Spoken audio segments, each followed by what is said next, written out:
What is up, world? It is your boy, Mr. Assured Coyote 62, aka Streamer for God. And on this beautiful Friday night, I checked the clock. It's 7:38, and I'm joined, of course, with my partner in crime, Oh, Mr. folks, you know who it is. It's I have to do it that way or the mic doesn't pick it up. What up, folks? Another beautiful Friday. Sorry for the minimalist thing today. Been kind of a busy week. Very busy, very tiring, but thank God for Saturday. That is what I will state to start this show. Thought I'd throw it back with the intro because next week we got something special. And let's just say maybe I won't be the one hosting next week. We'll see. Oh, But, great. anyways, we'll keep you a little suspense for that. But let us get into the reason why everybody showed up to the stream, and that is for college football. Boy, oh boy, do we have the slate for y'all. Starting off, we got a battle between 2, 4, and 6 teams coming up in a little bit here, actually, 9:30 Central Time. Colorado goes on the road to take on the Washington Cougars. Washington State Cougars.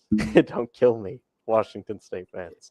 So, the interesting thing about this game, both these teams in desperate need of 2 wins, and both of these teams in general just needing a win to get off their losing streak. Colorado, 4 losses in a row ever since the Stanford game, and Deion Sanders has been the point of the media. A lot of questions that need to be answered about this group. Washington State, it's about the same thing. I mean, they had a hot start to the season. They were looking like a threat, and then they just crumbled. And ever since, they have just not been the same. They ran into some trucks. Arizona got pummeled at home, took on Oregon, didn't have much better luck. Took on Arizona State on the road, got manhandled by ASU, and then lost by 3 to Stanford, lost by 3 to Cal. They're getting better, Chooch, and they're a 4-point favorite because they're at home. Is this the time where Washington State gets enough to beat Coach Prime in Colorado, or will Colorado pull out all the stops and pull a shocker? What do you say?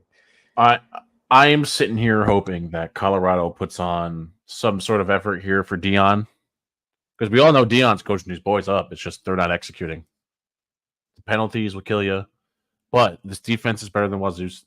I'm going to take Colorado here in a very entertaining game. Probably some sloppy stuff too. We're going to see, but both offenses are exceptionally one dimensional. So Buffs. All right. I'm going to go with you. Just not necessarily for the same reason, but I'm going with Colorado because I just think Washington State is so depleted that I don't think they have much fight left in them. I mean, think about it. You lost to Stanford. That was a kick. You lost to California by 3. That has to weigh on your mind. And then, of course, to have the season you did, and just it seems like anything you do isn't enough. And I think that trend continues tonight. All right, moving on to the next one here. We got a wild 11 o'clock game. Michigan in complete disarray with the allegations. If you came in 2 nights ago, we talked all about it, me and Jacob.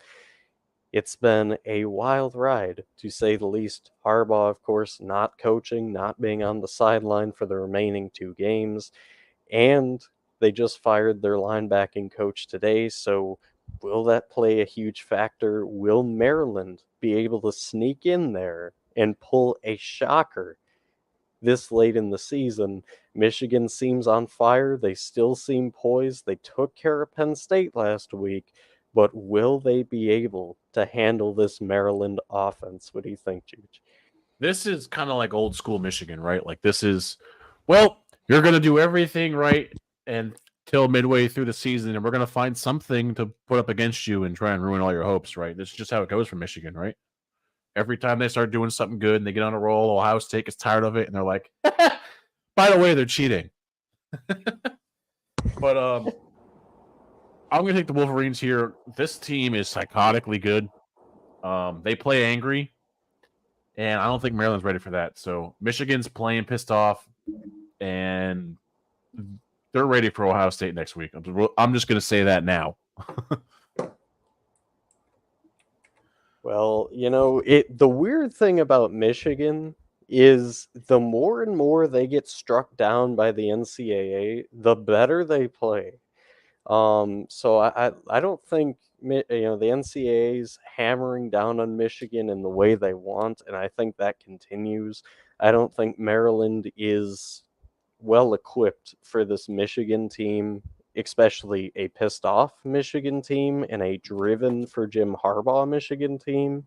So yeah, give me Michigan, and they win big. They make a huge statement tomorrow, and basically kind of go to the NCAA and they're like, "Hey, you want to keep penalizing us? We'll keep winning."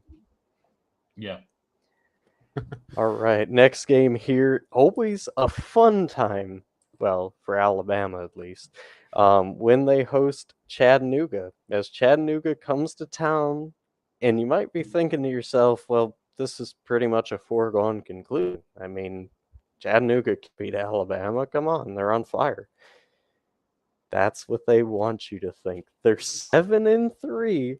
They're sneaky. They're a good team. They've shown it time and time again. Nick Saban has been pretty vocal all week on why this game is important to Alabama and the guys. They're going to be focused, but Chooch, I know it's a long shot, believe me, 1% is giving Chattanooga a shot. Will you be in that 1%? So I think Alabama plays typical Alabama ball when they play teams like this. We're not going to show up. Oh, sorry. We're going to show up for 3 quarters and then skate the 4th quarter and get absolutely roasted by Nick Saban the whole 4th quarter. Absolutely roasted. Why aren't you doing this? Why aren't you tackling? Yeah, you're up by 50, but who cares? Do your job. And that, folks, is why Bama players will never, ever bring anything unless they're the top guy at the team because they simply can't take the harassment. So Alabama wins this one. I think Chattanooga kind of is like, hey, yeah, we're 7-3 in an FCS team, but the gap's closing. I would love nothing more than to go with Chattanooga here, but I can't. I mean, Nick Saban, Alabama, this team's too good, especially for Chattanooga. But I will say this. Remember the Citadel game a few years ago, because this is what it reminds me of. I would not be shocked if this game was close at halftime and then Nick Saban gets pissed at his team and they run away. So Alabama wins, but Chattanooga, they're gonna have a little say for a little bit. Some folks are gonna get interested, and then Alabama's. All right, next game here we got an ACC matchup: Louisville taking on the U. And Louisville's 9-1. They have a legitimate shot to be in the Final Four, but a lot has to go right in order for that to happen. And of course, above all that, they have to continue to win. Miami, they might play spoiler. They played Florida State close last week, lost by 7. They had another loss to NC State the week prior, 20-6. Just main theme has really been they've been somewhat close, but they haven't done enough to win in these big games. However, usually when a team has that thing going on for them, they find a way to win. With that being considered, Louisville is on a 3-game winning streak, but they are a 1-point road dog to the Miami Hurricanes. It's an 11 o'clock kickoff, Chooch. We know how weird those can be, and how just at times it seems like sometimes bigger teams sleepwalk in these 11 o'clock games. what's going to happen tomorrow. Yeah, I don't think Louisville's sleepwalking through this game. I mean, they're buying to kind of be in line for, hey, if any of those top like 9 teams fall anytime in the next week or two, we can be in the playoff. So Louisville's got to come out here and take care of business. And well, I think they handle Miami easily. I don't think Miami's great. The offense is fun, but it's just too clunky at times. And the only reason they lost to Florida State by 7 is because Florida State legitimately can't play a football game until after half. So That's so Louisville's going to win. Good pick. Louisville wins. Brom over Cristobal. Yes, I hate on Cristobal every game. I'm sorry, but it's just the guy's not good, okay? Can we just stop with this stupid narrative? I hate hearing everywhere about the impact he's made, about XYZ, how he's restoring the U. He's not. Can we stop with this crap? Louisville, please shut him up. Another win. And make it 10 for Louisville. All right, next one here. We got a Big Ten game. Rutgers goes on the road to Happy Valley to take on the Nittany Lions of Penn State. Penn State's a 20.5 point favorite in this game. Not a lot of respect for the Scarlet Knights. And also remember, too, and this does not help the Rutgers case, James Franklin is usually guaranteed 10-2 is the ceiling, 9-3 is about the floor, which at most places they would be excited about that. Penn State, they should be a little bit higher, maybe even in the national title picture if they could, win a big game under James Franklin, but that doesn't happen. Will this be one of the rare times, Chooch, where he does go 9-3 to finish the year? No, Rutgers is good, but Penn State is so like those top 3 offenses in the Big Ten are so much farther ahead than everyone else that I think they're fine. Penn State's going to struggle for a bit against Rutgers, but they'll do what Ohio State did and eventually just pull away. So also James Franklin, you're what, like 3 in 1,000 against top 10 teams. If Penn State, see, this is like I'm going to go off topic here for a second and get back on. If Penn State and Oklahoma State cared a little bit, they'd fire their coaches for perennially underperforming. Just saying, you've fired coaches for less. Man, that's what I'm talking about. Yes. Gundy gets blown out by UCF last week, and you're like, yeah. He's the coach. We'll keep him.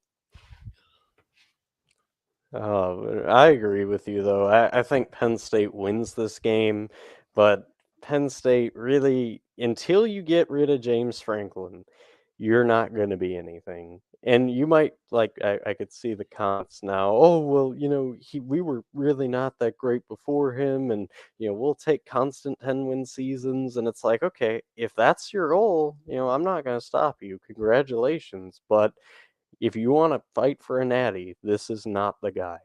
So please, Penn State, if you want to ever do anything meaningful in football, please do yourself a favor. All right, next game here. I just triggered the whole Penn State fan base. What do you mean he's not that bad? You wouldn't know good football if it smacked you in the face. The only good football comes out of Pittsburgh in that whole state. Yeah, they're doing pretty good too. Speaking of teams that are doing pretty good and quite the bounce back, at least from a year ago, Oklahoma 8-2, looking to go 9-2, and continue to fight in that Big Ten. A win here pretty much solidifies a shot at the Big 12 title game, but they got an opponent who is fighting for bowl eligibility. They need one of the next 2 games in order to get a bowl game. BYU has a history of coming up short in these games, but playing close. Can this be one of the times, Chooch, at home that they play Oklahoma close that they even knock off the Sooners because, if you remember correctly, out of the last 3 games, they lost 2 of them. They had a nice comeback. Well, when I say comeback, I mean they were clicking on all cylinders. They absolutely kicked the door off of West Virginia. They looked back last week, but is that consistent, and will they do the same to BYU on the road? I think Oklahoma just kind of does their thing here. I think the defense is too good. BYU's offense is, again, far too one-dimensional. Yeah, they run it here and there, but there's no success ever because, well, like I said, I'm taking the Sooners here. I think BYU does hang around or tries to come back late, but just that Venables defense, I can't say no to it, especially in this game. I was gonna go there too. You give a great defensive mind like Venables, a team that only really passes the ball, and you expect to win. I mean, unless you're LSU 2019, that's the only team I can remember that did that to Venables. And BYU isn't that good. So we're gonna go Oklahoma here. Sorry, BYU, you're just not gonna win this game. All right, next one here, we got another Big Ten matchup in terms of, again, the show. I think I describe that every week, but I'm telling you, one of these weeks I won't have to. So Purdue comes in and takes on the Northwestern Wildcats, who have been on fire recently. David Braun has taken this program and made people believe in Northwestern football. When is the last time that we could say somebody really honestly got people to care about Northwestern football? It's been a little bit. He started off, obviously not a great record because of what Fitz had this team at, and he took this talent, got them to believe, and now they're 5-5. If they win, they get into a bowl game. Purdue, on the other hand, they really don't have a lot to play for. Ryan Walters, kind of a disaster year one. They're 3-7, but they did beat Minnesota last week. They got some hope. This offense can be explosive. We've seen it at times. What do you think, Chooch? Can they knock off Northwestern on the road? They are a road favorite, 3-point favorite. And I don't know why. Yeah, they lost the last home game to Iowa, but I mean, their last 2 losses are against 2 spectacular defenses in Nebraska and Iowa. All they had to do against Wisconsin was hope the offense eventually did their thing enough. And Wisconsin's offense did that thing enough. They decided to just stumble, stutter, and fall flat in their face. Nebraska, from what I've said at the beginning of the year to now, 100%, 3-6, 180. Braun, you've really got people believing. I'm going to say I believe. We'll see how you do next year, but as of right now, to get the tag lifted off of you from interim to head coach as a 5-5 team says a lot about the person he is and the coach he is and how these kids, kind of magnetize themselves to and how they play for him. So I got to go Northwestern here. It's too much of a good story for this to end now for them. So, they get that 6th win. They become bowl eligible in his first year, which he got, mind you, folks, he didn't get the job until what, a month and a half before the season? Well, no, he got the job. I thought it was a little bit during the season, right? No. I mean, the interim job, when they fired the head coach. Yes. Yes, you're right. Yeah, something like that. So I'm just going to point that out now. If this man is able to do that, expect Louisville type turning around next year with this Northwestern team. Good pick. I'm glad we're on the same team here. Northwestern wins this game. I don't hate Ryan Walters for Purdue. I think, he's still in a position that, he had to kind of juggle a lot since Braun left and some of the players left. So, don't give up hope on this Purdue team and don't give up hope on Walters, but he's just not where Braun is right now. So for that reason, I'm going Northwestern. I think this place is actually going to be packed for once. Might be wrong on that, but there's belief again in Northwestern football, and I hope it doesn't die. So give me them Wildcats. All right, next game here. We got a fun one that is always historically just a great game to watch. If you're going to watch one game tomorrow, this could be that game. It has that much potential behind it. SMU Mustangs come running in to take on the Tigers of Memphis. These two teams always have something to say to each other, whether it be Memphis taking a win or SMU last time College Game Day was there taking a win. Very even. The history has been incredibly fun to watch. And these teams, they're not too bad either. Preston Stone at SMU has been the gunslinger. 2,589 yards, 23 TDs, 6 interceptions, and that's only at this point. He's still got 2 more games to get that stat line up. He has been electric to watch. And as for Memphis, they're not too bad in their own right at the quarterback position, with Seth Hennigan leading the charge.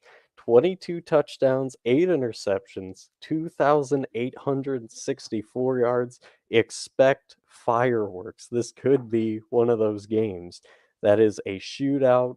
Last team gets it wins. Who is going to be that team, Chooch? So I've said this since I think the preseason. SMU looks like old SMU. I've been saying it. I think I've been saying it to Cole since like December. Or like January or February last year. SMU looks like SMU. Like they're fun. Stone is incredible. That's a complete turnaround from Mordecai. Sorry, Mordecai. I was a fan of yours till you've ruined Wisconsin's offensive abilities with your shit throws. And Hennigan.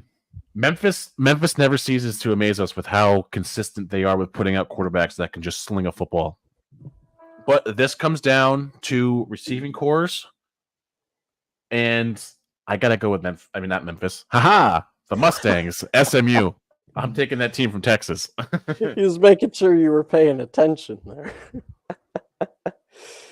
Going with the Mustangs. All right, good.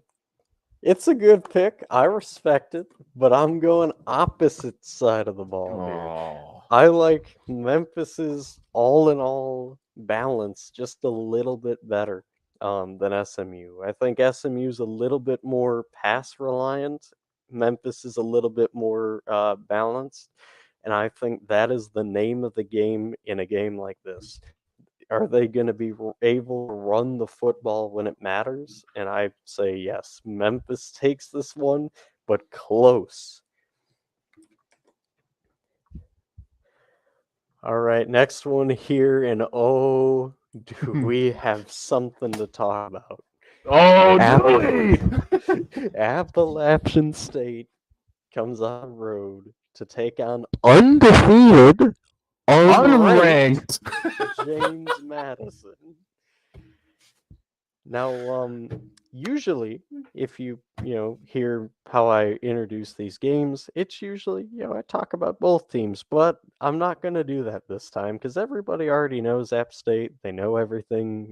They're a team who gets the most out of their talent. That's like 3 stars. Okay, no disrespect to App State, but we're going to talk about James Madison. NCAA, how do you come to the conclusion that this team cannot go bowling, that this team cannot be ranked for more than, maybe a week at best, and not even that? Where are we drawing the line here? Like, much like Liberty, they're undefeated too, but they don't get talked about at all. I'm sick of this. I mean, what do they have to do? Do they have to go up against like the best team in college football right now, Georgia, and like beat Georgia or lose by 10 to get your attention? I mean, this is just utterly ridiculous. Justice for James Madison. that's where I'm ending this. Chooch, take the mic. Yeah, folks. Okay, so as everyone has probably learned over the years, whenever JMU's on this show, it's usually these are the two teams right here. This is App State, JMU, and for the NCAA to say, you've recently won a national championship the last 5 years, by the way, and you can't go bowling in the FBS when you probably could have beaten most of the FBS schools in that 5-year span still as an FCS school. Just saying. McLeod, under the radar stud of a quarterback. Yep. I don't like Reggie Brown, amazing receiver. And this defense is so fast to the football. Like, you watch this JMU team, you're like, how are they just there? But I'm not going to roast you, NCAA. I will do that a different day when we're not talking about a million games here. I'm kidding, folks. I'm going to roast you. JMU, I got your back. NCAA, you are literally the biggest clowns in the world. We're going to let some random 6-6 team go bowling because, we feel bad because they haven't gone bowling in forever. But we're going to tell James Madison to kick rocks with socks. So, 10-0, by the way. Actually, I want to say this. I think James Madison could beat at least three of the top 25 teams. Wow. Straight up, no duel, just straight up. Can just beat them. I'm that confident in this team. And if y'all didn't get a chance to watch the Pat McAfee show from today, go do it. If you didn't get a chance to watch the Pat McAfee show from when the NCAA decided to, do the little thing there, go watch it. Someone's got their back. The right person has their back. So if ESPN's in College Game Day, they're in James Madison, then why aren't they ranked? Exactly. Because if you weren't acknowledging them, then why should ESPN acknowledge them? By the way, they've also been the one team like on ESPN and ESPN2 like the 3 of the last 4 weeks. Just saying. Oh, I'm taking the Dukes. Yeah, I thought as much. Yeah, I'm gonna follow you there. I'm gonna take JMU. No disrespect to App State, love App State, but this JMU's gonna send a message. I mean, they're mad, and I don't blame them. I'm mad, and I'm not even a JMU fan. And then on top of that, I want to say this too. Like, how do we come to this conclusion? Like, why you have this team play if they can't even do anything? I mean, you might as well put them back against FCS opponents. Yeah, they beat every team that you have put against them, and you got nothing to show for it. You look like an idiot for 10 weeks. Well, 11, but 10 because, a bye week. And I just don't get it. I mean, what type of a message are we sending here? We need to have a group meeting between the fans and between the higher-ups who decide this garbage. And we need to talk because this is unacceptable. And those kids who went undefeated this year, if they continue to win, even if they lose out the next 2 games, they should have their eligibility back. Yep. Because they should be able to compete for a higher thing. They should be able to compete for a natty. Mm-hmm. And I'm not saying, necessarily that I would put them in the top 4 with some of those teams, but I'm just saying they should have that opportunity. They, maybe they play a Florida State or a Washington or, one of those top tier teams and they beat them. Would you rank them then?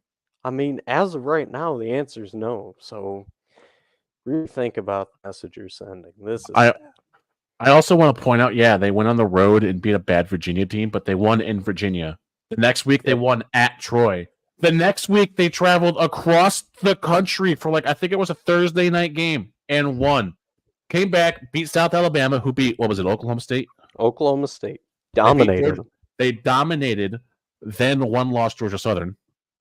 They then went on the road, played Marshall on a short week, won by 11. Home against ODU, a rivalry from back in the day, won by 3. And then they go play Georgia State, who's not a bad team in their own right, and they destroy them. And then they house UConn. House 44-6, folks. They play App State this week, which we're covering now. Yep. And Coastal next week. If they win out and they're still not ranked, I want a riot on the NCAA. I shouldn't be saying this I'm going to say it anyways. I want a riot on the NCAA's doorstep. That's it. I want purple and gold just littered throughout the streets by their headquarters. That's what I want. I agree. I mean, this is wow. All right, but let's come back to earth here after that. 'Cause it was needed, though. I mean, oh my goodness, I'm sick of this. But speaking of something I'm not sick of, Utah goes on the road to take on Arizona. And honestly, there is not a hotter team in college football, I've said this for a few weeks now, than Arizona. Losing 3 games this whole year. And they've been on a 4-game winning streak against some pretty good teams. And when they've lost, they have only lost in regulation by one time, and it was by 7 to Washington. How do you figure that out? Utah, on the other hand, pretty good resume, same resume, 7-3, lost to Washington by 7. And since then, I mean, they've been playing pretty good ball. The question that needs to be answered is Arizona going to continue to play hot, or is it going to be Utah that comes back after a close loss to Washington and picks up a win here on the road? Ultimately, Arizona's a 1-point favorite. Nobody knows how to gauge this game. Where are you going, Chooch? Oh, man. Like, a part of me really wants to just say Arizona wins because I don't want to see this hot streak end. Like, they're probably the Cinderella story of the year, right? Like, they've gone from absolute garbage the last, 12 years? Yep. To 7-3, like nothing ever happened. Like, none of that, like, the last 12 years just didn't exist. And then there's Utah, who you're just like, is it because Rising's not there? Or, but, besides that, I'm going to take the Wildcats at home. I know I shouldn't, because something is just telling me Utah's going to bounce back. Well, but the Wildcats, I think, capitalize on a limping Utah team. Yeah, go Cats. Yes. Get on the hot train. I've been riding with Arizona for quite a while. They're going to continue to win out. They're going to win out. Mark my words. Unless they play LSU in the bowl game. That's the only way I'm picking against them. They win out. 11-3. You heard it here first. And if they play LSU, then 10-4. But, still, they're going to be impressive. Yeah. All right, next game here, we got a Sun Belt battle. Texas State and Arkansas State. First time in forever that Arkansas State harkens back onto the show. They're 5-5. This game, obviously, huge implications for them. If they win, they go bowling.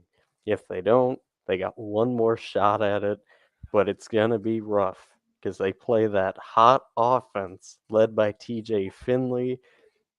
Last week, they came up a little bit short against Coastal, 8 points to be exact, and that was on the road. Arkansas State, on the other hand, on the road, lost to South Alabama by 7.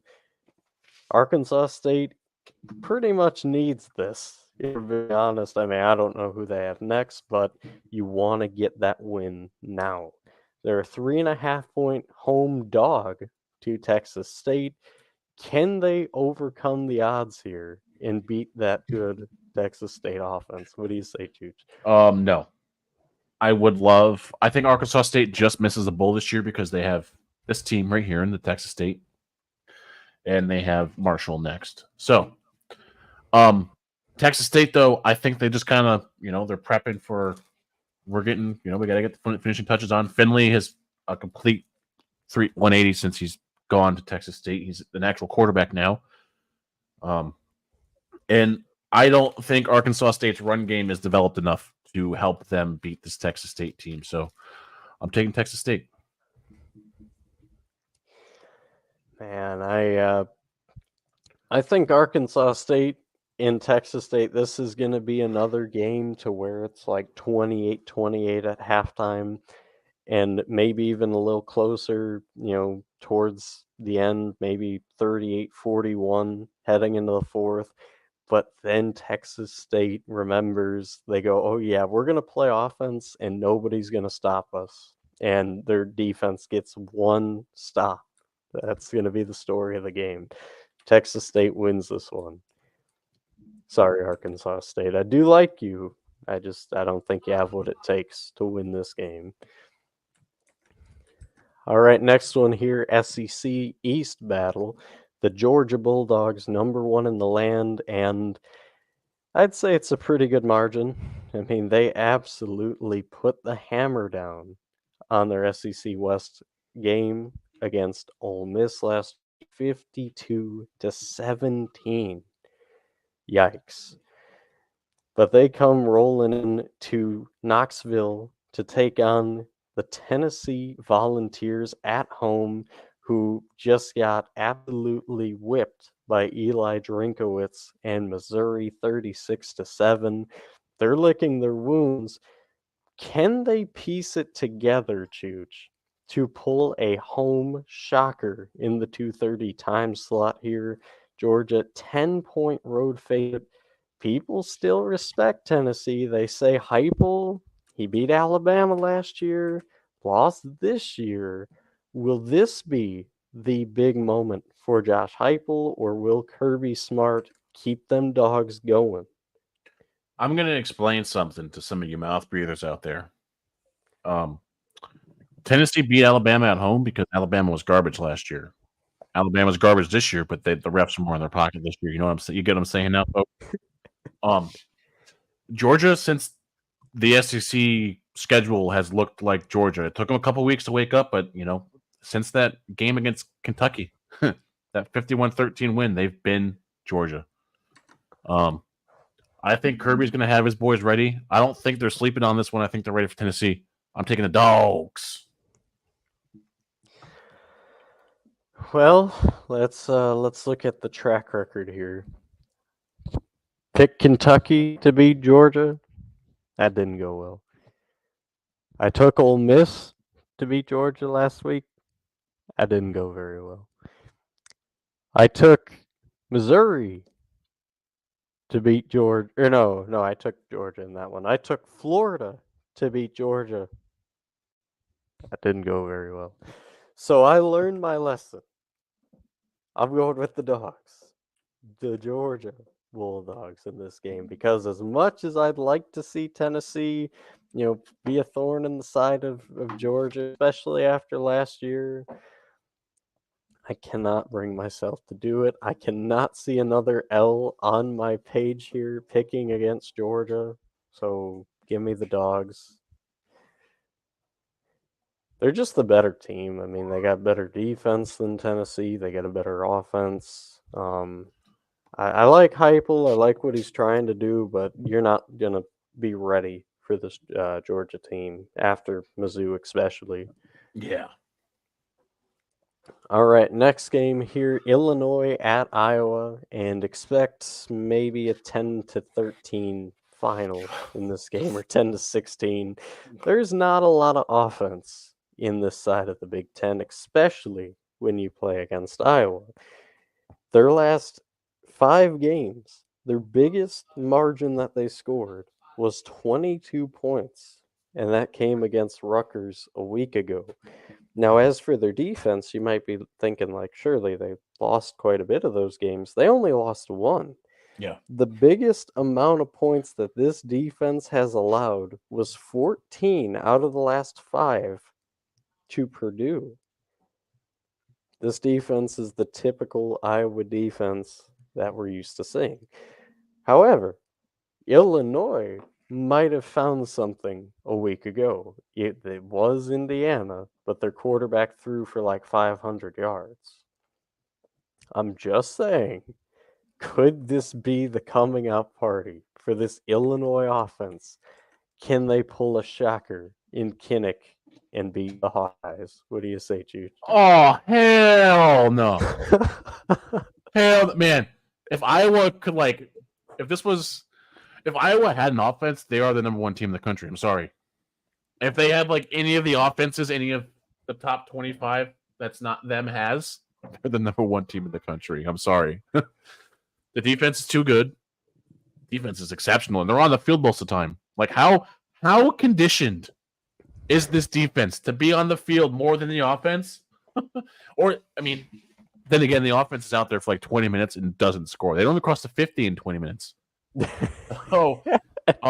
It's like watching two snails race, basically, except the defense is everywhere. The linebackers, they're everywhere. So Iowa here, listen, Illinois, yeah, you might have thrown for maybe 500 yards last week, but you're going to throw for maybe 20 this week. So Hawkeyes.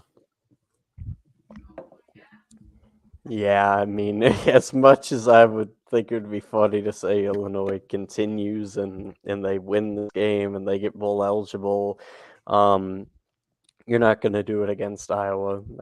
This defense is too good.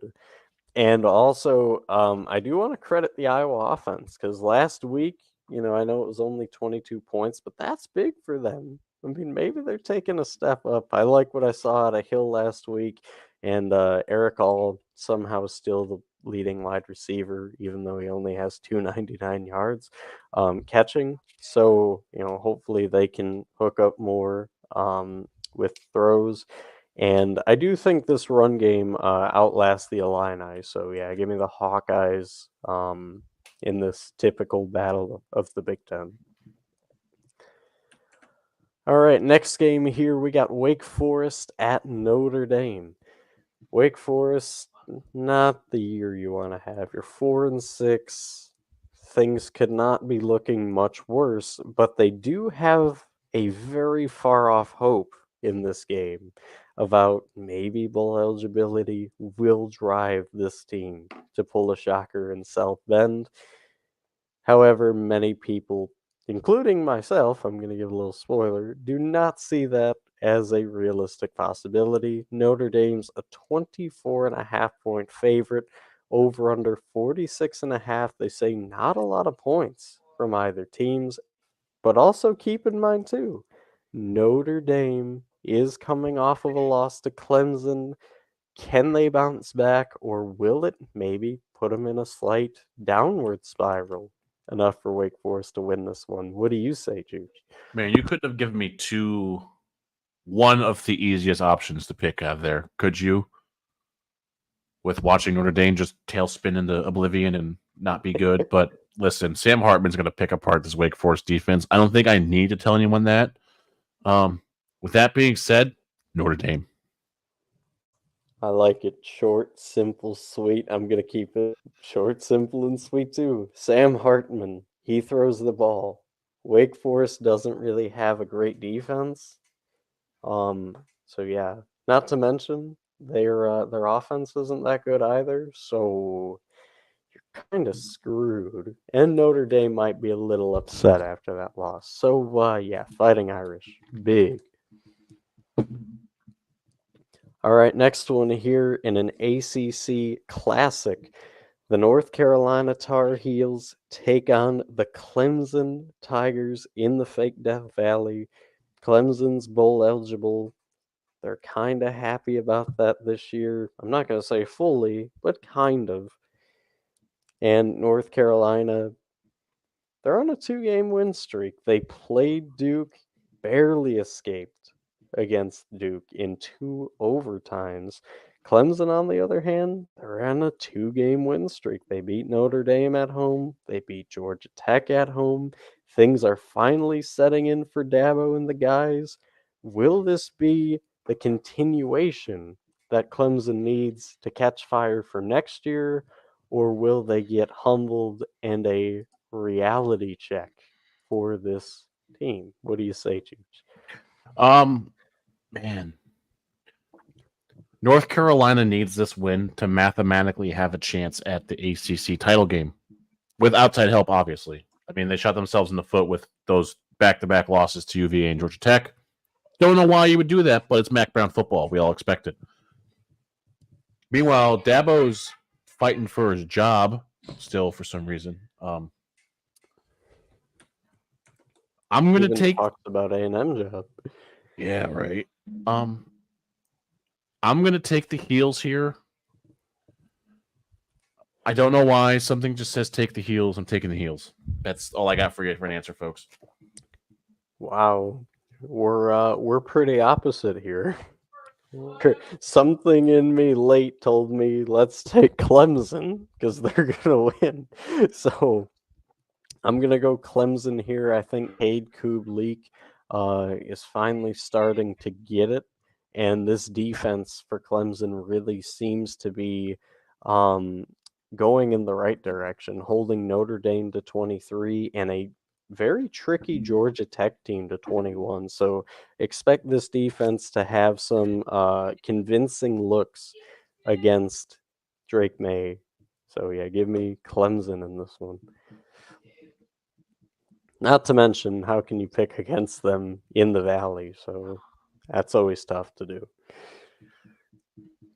All right, next one here, Battle of Cali, UCLA, which if you haven't been following recently, there's been some serious talks about Chip Kelly getting fired from UCLA, which Is stupid.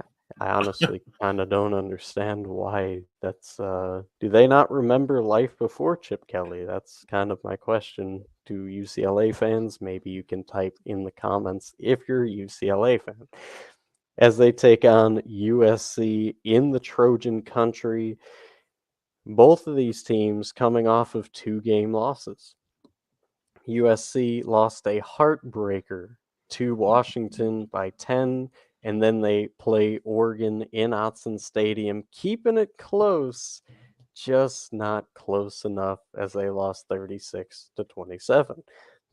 UCLA, on the other hand, losing to a hot Arizona team, and then playing little brother Arizona State and losing by 10, only putting up 7 in that game, which is very rare for Chip Kelly. All that considered, Chooch, who wins this battle of California? So, man, I really want to say Chip Kelly just because, I mean, I hate Chip Kelly's NFL career, but college coach, one of the favorites all time. But USC did fire their DC a couple weeks ago, and you only give up 36 to Oregon in your first week. So I mean that's not terrible. But I'm gonna take USC here simply because they're home. And Caleb Williams. That's literally the only 2 reasons. Man, I really don't want to see Chip Kelly go, so I'm gonna pick UCLA in a hopes that this team wakes up and fights for him. I'm not too confident in that, but that is my hope. So please, UCLA, get it together. Do not lose this coach because let me tell you something. If you do, I think you're going to regret it. I just kind of have that feeling that you're really, really going to go to shit if you get rid of Chip Kelly. So for your own good, win this game. All right, next game here, quick one. ACC matchup, NC State and Virginia Tech. Virginia Tech's been playing pretty good football, 5-5, fighting in every game, but just have not been able to get over the hump to bowl eligibility. Could this be the week? They're a 2.5-point favorite against the Wolfpack. They're home. Hokie Nation is going to be rocking Blacksburg, especially when Enter Sandman puts on one of the coolest traditions in college. What do you say, Chooch? Are you riding with the Hokies? Oh, yeah, son. I'm taking Virginia Tech all the way here. Listen, folks. Before Cole and I ever had this show, Virginia Tech, I think, made a bowl for 28 years. Believe you're right. Straight years, okay? Virginia Tech's going to start that back again.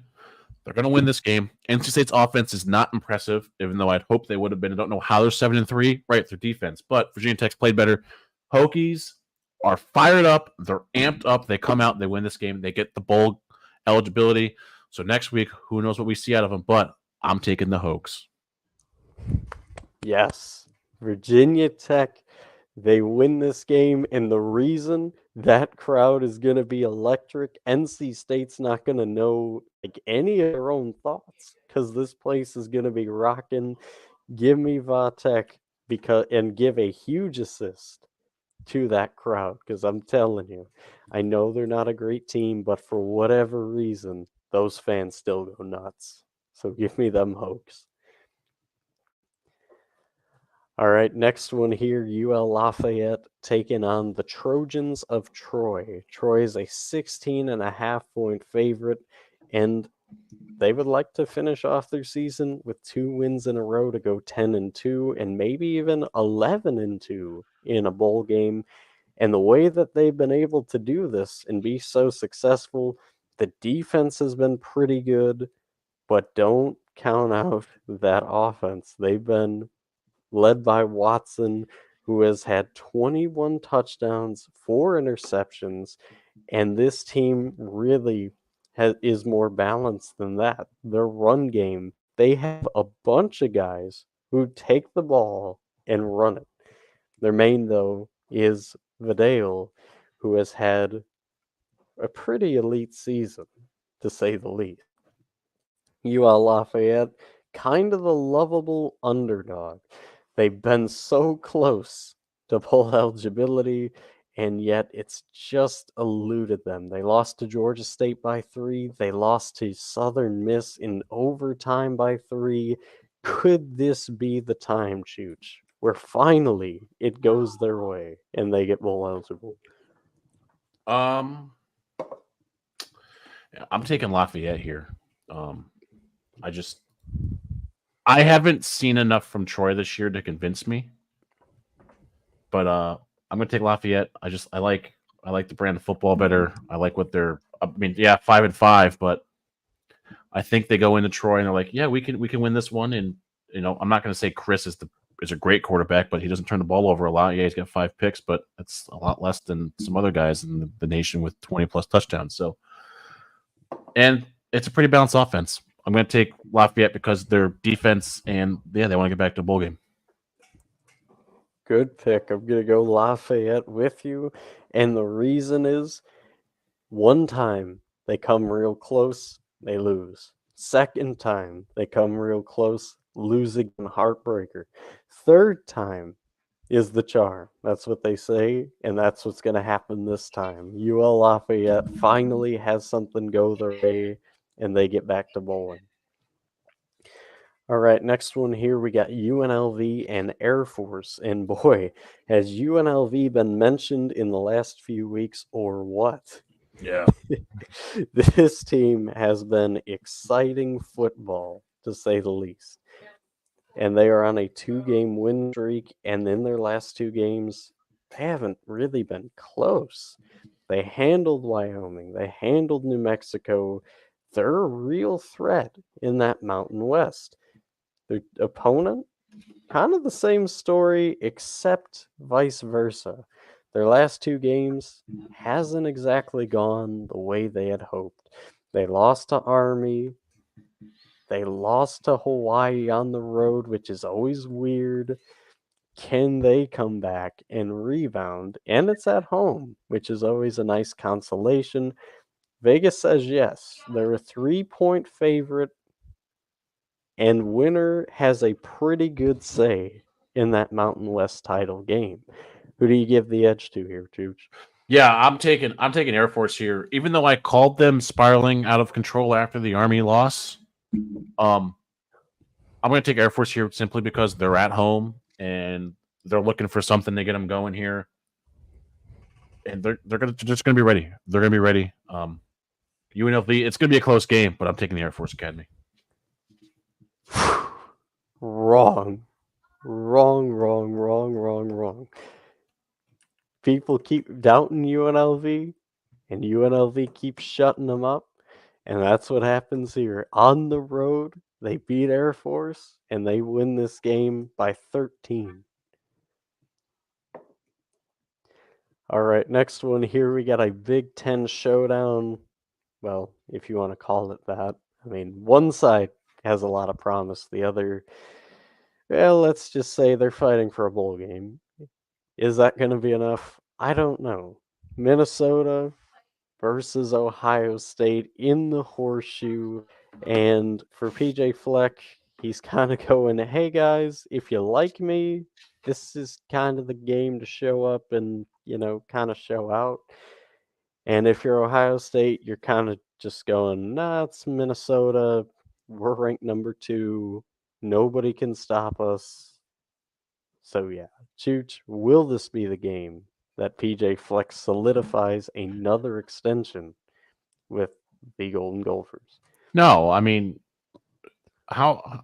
No, it's not. I'm just going to say that Ohio State wins this one. Minnesota continues the season of misery and misfortune. So I'm going to take the Buckeyes. As much as, I think PJ Fleck has tried his best with this team, they definitely don't have it against Ohio State. Even though I will say, there are times where Ohio State loses a game like this. I can't see it. I don't think Minnesota has the offense to win, especially in the Horseshoe. All right, next one here, New Mexico State and Auburn. Hugh Freeze, he kind of knows that New Mexico State team, just a little bit. He's versed them quite a few times with Liberty, and especially his last game against Liberty, where New Mexico State was the team to upset that Liberty team. And I think Hugh Freeze remembers that and kind of has his eyes on revenge here in Jordan Stadium. 3 o'clock kickoff.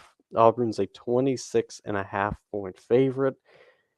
Will they be as prepared as I think, Chooch, or will Auburn kind of be looking forward to that Iron Bowl? What do you say? I think Auburn gets caught looking forward a little bit at the beginning of the game, but at the end of the day, they come out and just win this one. I mean, New Mexico State could try, but Hugh Freeze is getting this Auburn team dialed in, and he's working with a pile of garbage. So, I'm taking Hugh Freeze. I'm going with Auburn too, and I think the run game is the big story here. They still got a lot of good running backs. For some reason, they're like 6 deep, if not deeper than that. So expect a lot of guys to get the ball here and help out that passing attack, barn big. Next one here, UCF versus Texas Tech. The name of the game, bowl eligibility. They're both 5-5. Both have had some pretty interesting wins. UCF hammering Oklahoma State last week. Texas Tech surviving but upsetting Kansas at Kansas. These two teams are eerily similar in a lot of ways. But will it be the Gus Bus that gets a road victory here, or will Texas Tech be the ones laughing to a bowl game? What do you say, Chu? So, man, you couldn't have put a harder game on the schedule to pick. They're so and even. Texas Tech could win this game because this is a game they win after USCF would blow out Oklahoma State. But this is also a game Texas Tech can lose. This is also a game UCF can just blow out, just not show up for. But Gus can have him show up for it. I don't know who to pick. I'm taking the Knights. I don't know why. Maybe it's that 45-3 win last week. I'm taking UCF. I can't explain it. Something just says take the boys from Central Florida. So this is a coin flipper for me. But ultimately, I'm just gonna say Gus Malzahn, for some reason, whenever the lights are brightest and the moment seems biggest, and for UCF, that's this moment because it's the most crucial for their advancement of the season, he has a tendency to blow it. So I'm going to go with Texas Tech. I have a little bit more trust that they want this game a little more than UCF, and they get it. So give me the Red Raiders. Next one here, Marshall at South Alabama. And again, much like the last game, bowl eligibility is the name of the game. 5-5. Marshall had a tremendous start to the season and fell off of a cliff until recently coming back and beating Georgia Southern last week. South Alabama, they've been pretty balanced. Few wins here, few losses here. Few wins here, few losses here. And they beat Arkansas State 21-14. Chooch, which team gets this much needed victory? I'm taking Marshall. I don't have confidence in their passing, but their run game, I have all the confidence in. And I think that makes a difference here against the South Alabama team. So, yeah, go Herd. All right, I'm going to go opposite side of the field here because it's home and because I like Bradley, the quarterback at South Alabama. I just think he's in a really better form right now. 15 touchdowns, 7 interceptions, and not to mention when you have a more balanced attack with Webb as their tailback, who's been pretty quick, by the way. He's a fast guy. And just some of the other guys that they have, too, in the backfield. I think South Alabama wins, but expect a fight from Marshall. All right, next one here, Boise State and Utah State. And we're going to continue with that word, 5-5, 5-5. Winner goes to a bowl. Vegas says Boise is a 4-point favorite here. Can they get it done on the road? But also, do not count out this Utah State team. They've been pretty hot, beating San Diego State and Nevada in back-to-back weeks.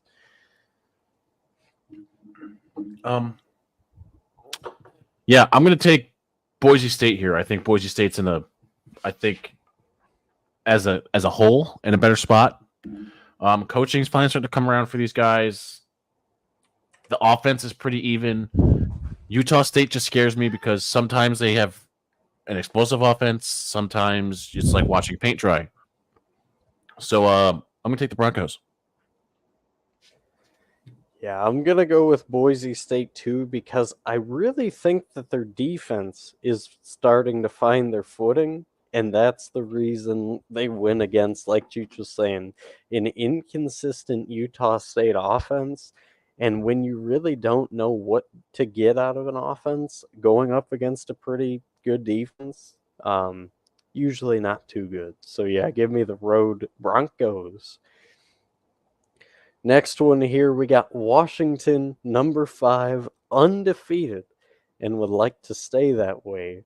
Goes on the road to Corvallis to take on the Beavers of Oregon State. Both of these teams, pretty good. I mean, Oregon State really let Stanford have it last week by dropping 62 on the poor Cardinals. Will that offensive explosiveness continue into a game like this? Most people say no. But Oregon State is a 1-point favorite because it's in Corvallis. Washington does have a track record of struggling more on the road. If they were going to drop a game this year, this would probably be that game. But will it be that game, Cheech? So I'm going to say something to you wonderful folks. Washington hasn't scored below 30 on the road all year. Wow. All year. That's going into USC. That's going into Stanford. Hold on, I'm going to give you all the whole list here. That's going into Michigan State. They put up 41. They went to Arizona, 31. And then they were at Stanford, 42. USC, they put up 52. Everyone remembers that game. And they're going to go into Oregon State, and they're going to score 40 plus. They're going to beat the Beavs. And the Washington State Huskies are going to be sledding their way to a national championship berth, hopefully. playoff berth at least. Did you? Wow, this is weird. We did not plan this, by the way. I said Washington State Huskies earlier. He says Washington State Huskies now. I didn't even realize it. Wow, we did not have that coordinated at all. So We're just a little special. That's hilarious. I'm gonna go with Washington just because, yeah, they do have some, very close games recently, and especially on the road. But I don't think Oregon State can really score with them. I mean, when you think of Oregon State, it's almost like you kind of think of like a Big Ten team almost. So, and not like the top tier upper echelon. I'm talking like, Penn State. Iowa. I think like Penn State. That's like fair. they're there, but they're just missing that little extra. I always kind of think Iowa when I think Oregon State because it's like they usually have a pretty good defense and they play that grinded out run game a lot. I mean, I know this year it's a little different with DJ Ugandale, so it probably would be more anchored towards Penn State. But I just don't think they have what it takes to win this game. Give me Washington. Next game here, SEC East Showdown. The Florida Gators, 5-5, take on the Missouri Tigers, number 9 in the nation. And they're not looking to stop anytime soon after obliterating Tennessee 36-7. And as Eli Drinkowitz put it, we stand on business, Josh. And then he kind of took his hand away and kind of ran the other direction. Was pretty funny, not gonna lie. Florida, on the other hand, it's been rough sledding for the Gators. Last 3 games, losing to Georgia, in OT to Arkansas, and then on the road in Death Valley, late night game, floored by Jaden Daniels and the Tigers. They're looking to bounce back against the other Tigers. Can they get it done for Coach Napier and get in that bowl game? Or will it be more of the same?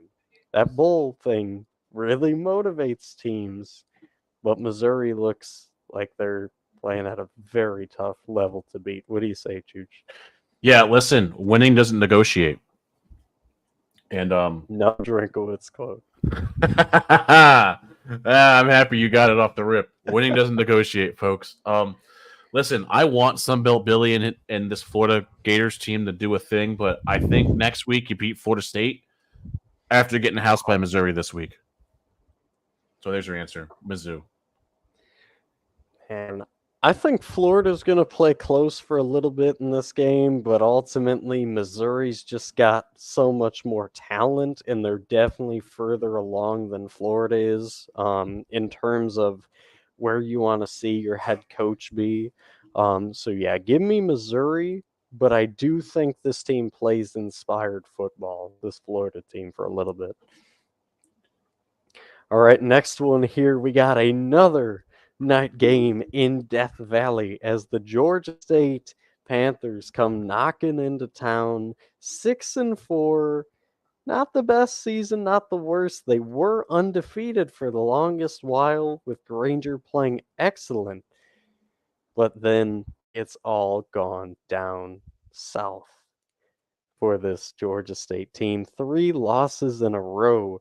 They've been tough, but just not good enough. I mean, 42-14 isn't all that tough if you look at the scoreboard, but they've been playing with some heart. LSU, on the other hand, pretty good in the last 5 games, minus the Alabama game.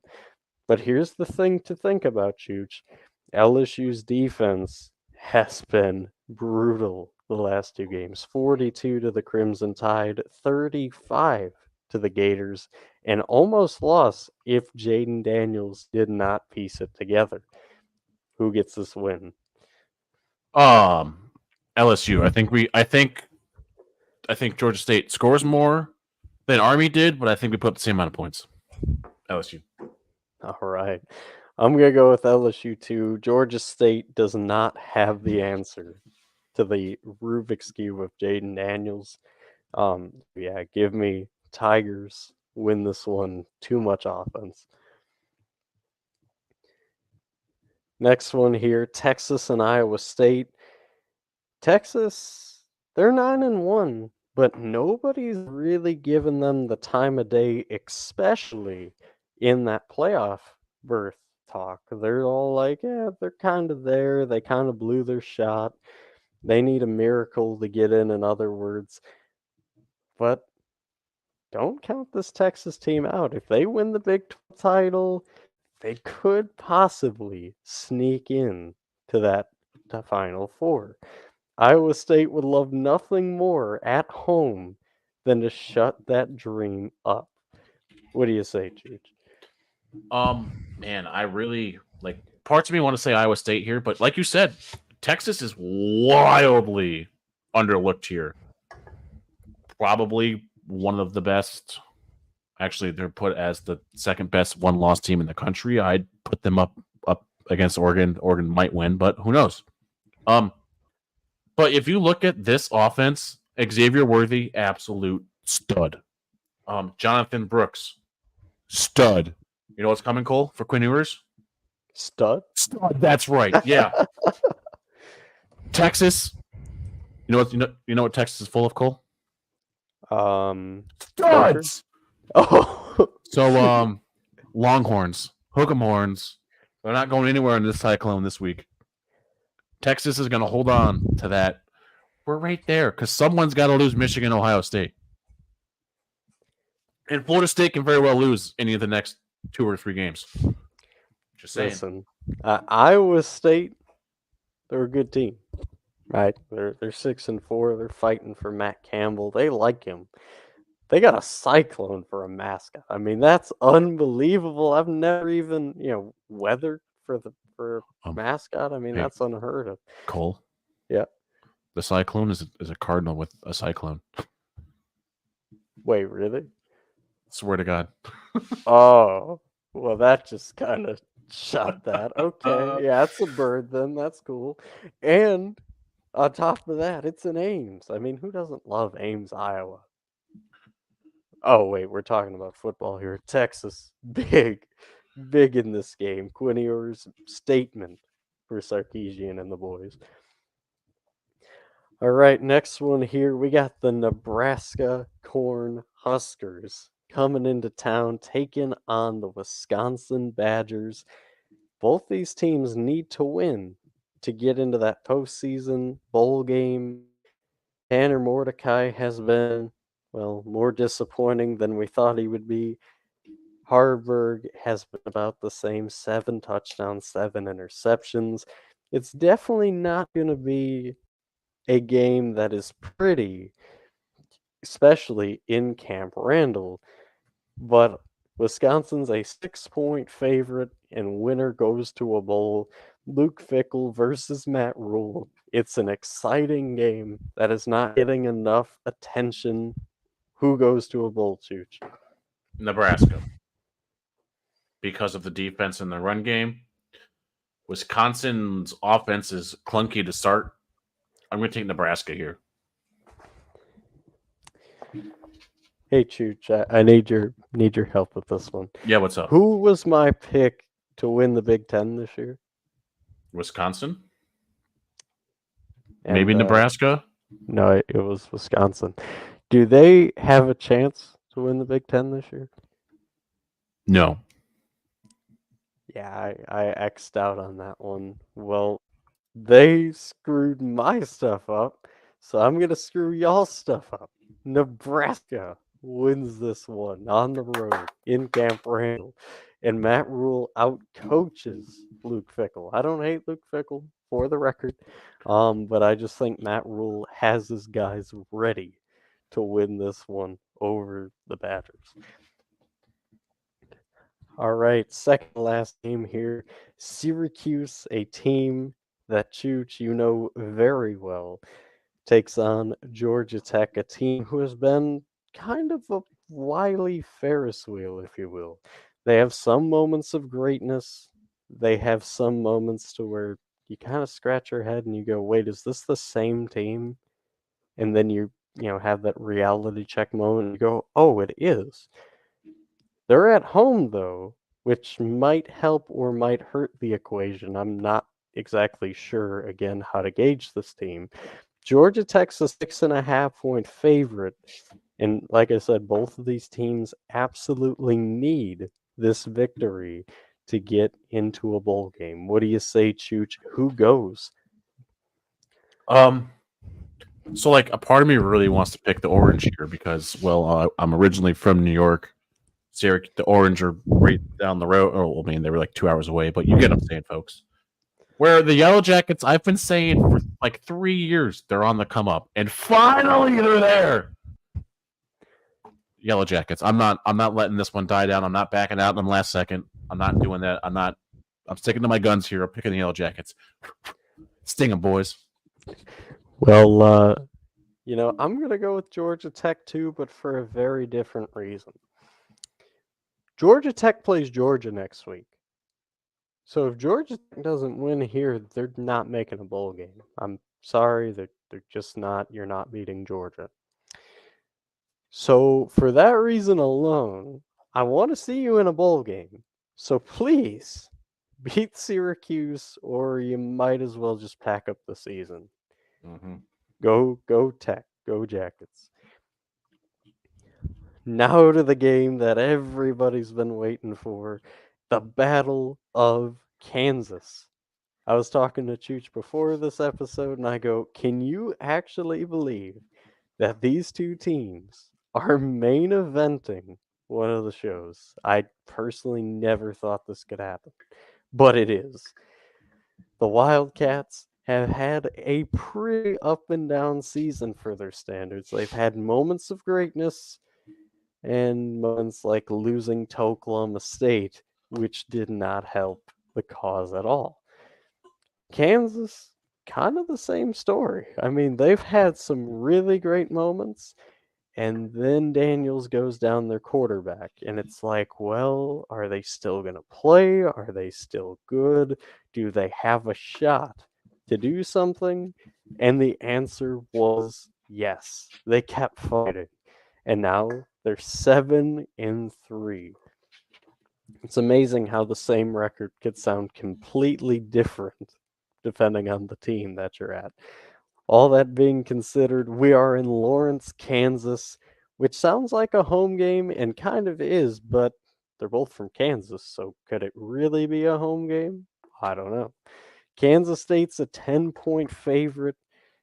Most people, when they talk about this team, they talk about Howard and they talk about the defense. When you talk about Kansas, you go, they're pretty balanced. They have a good run game. Bean, their quarterback, took scary shots, so we believe he's still going to go up to this point. And a Big 12 title shot still hanging in the balance, especially if you're Kansas State. Chooch, you get the first crack. Oh man. Okay, first of all, folks, when's the last time this game's ever been important? Second of all, I know Cole said it earlier, but the fact that these two are the final, impressive. I'm taking Rock Chalk Jayhawk here. I think the offense is too good for Kansas State's. Kansas State struggled against explosive offenses this year, so that's my reasoning. Well, I always gotta end us out with an exclamation point. I like both of these teams. Kansas State, they've had their really good moments all year. Kansas has been another great story. Lance has done one heck of a job getting this program back to the days where it used to be somewhat respected back in 07, 08. It's here again. And you know what? I believe in the Jayhawks. I believe that this team is going 9-3 and winning in their bowl game. This is their time to show that Kansas football is here to stay and to keep climbing, to keep rising from the ashes. They're going to be a scary team next year. Maybe not win it all scary, but big. Well, is it still Big 12? I don't. That part I don't know because I know Texas and Oklahoma leave, and then The big whoever. the big Well, conference. they add we're gonna Arizona, call- Arizona State, don't they? Anyways, the big conference. They're going to make a statement that this could be theirs next year. Give me them Jayhawks, baby. Not to mention Daniels is coming back, so that's hype. And that is going to do it for this Week 12 longer edition of this college football show.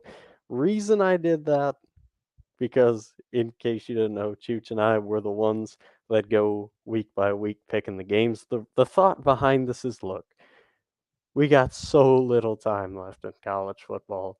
We got one more true week. Then you got Army Navy. Then you got the conference championships then, and then the bowl games.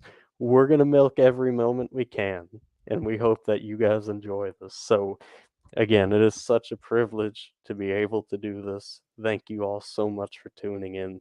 God bless you all in the name of the Father, and the Son, and the Holy Ghost. Amen. Have a beautiful, blessed week and enjoy your college football Saturday.